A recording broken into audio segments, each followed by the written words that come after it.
Hello everyone, we're Team 11 and this is AI-Autostart. Many everyday interactive systems such as self-service kiosks, hospital check-in system, and digital games are not designed with accessibility as a default. Users with visual impairments, limited mobility, or neurodivergent needs often have to manually enable accessibility features or rely on external assistance, creating barriers to independent and comfortable interaction in busy environments. As accessibility is frequently treated as an optional feature rather than a core design principle, many users experience frustration, exclusion, and reduced usability. Our motivation with AI-Autostart and SoundLab games was to move beyond add-on accessibility solutions.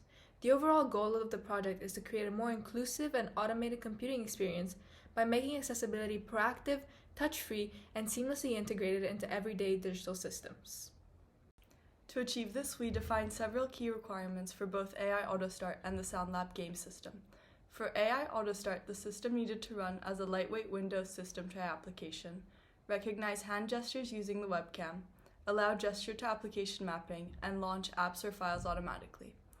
For the SoundLab game, the system needed to support creating and playing audio-based games using a graph-based structure, generate text-to-speech audio, allow gesture-based decisions, and export games as standalone files. These requirements ensured that the system remained lightweight, accessible, and fully functional as a complete touch-free interaction pipeline. Let's start with the System Tray app of AI-Autostart. Here you can see the app running in my system tray, and now I'm going to configure its settings. First, I'm going to map a gesture to close in my Zen browser in the App Actions page. Then I'm going to open the File Opening page where I set a gesture to open YouTube link. And lastly, on the Game Actions page, I'm going to configure the gestures for opening 2 SoundLab games. Now that I've configured the settings, I'm going to show you how I start the recognition. Using the set gesture, I'm gonna turn on the low power mode and open the YouTube link.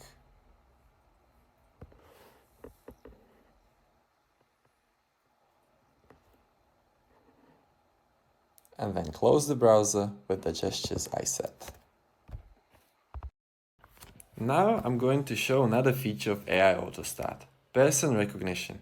Here you can see me and Damla. I firstly turn off low power mode by raising my hand for 2 seconds.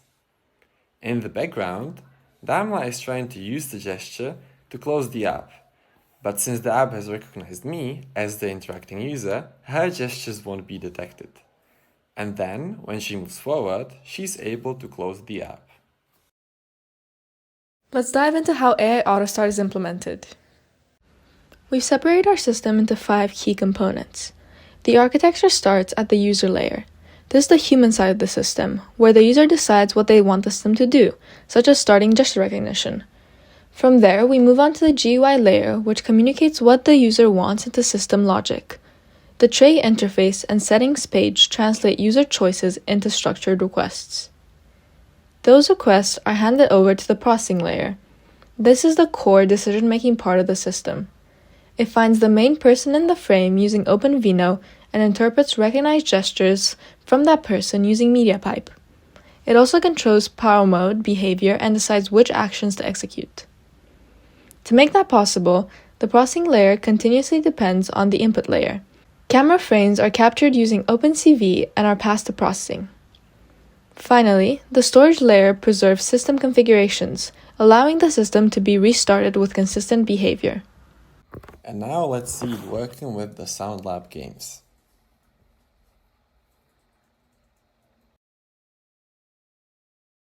Welcome to Hungry Caterpillar. To start a new game, raise your right hand. To resume your previous progress, raise your left hand. Quitting game, see you next time. Moving on to how I create my own SoundLab games. When we launch the game engine, the homepage opens. From there, I choose the Create a New Game option. To make a game, I fill in the main scene text and the left and right options. I then create the 2 new scenes these options lead to and easily navigate to them on the screen because it's zoomable and scrollable. You can make as many nodes as you'd like and set them to be winning or losing, as well as delete them if you need.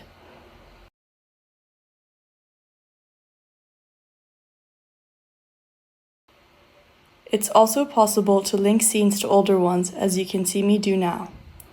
And before I save my game, I make sure I've named it and select a narrator voice by testing out the previews. Hello, this is a preview of Alice's voice. Finally, I choose a location to save my game and save it.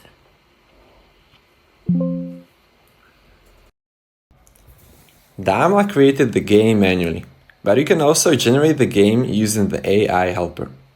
I'm going to ask it to generate a short bedtime story. I simply put in the prompt and click Generate Game. The game generation then starts with the structure of the storyline. Scenes are then slowly filled in as they are generated. And now watch me play the game I created. Welcome to Demo Game. To start a new game, choose the right option. Starting a new game of Demo Game. This is the starting node.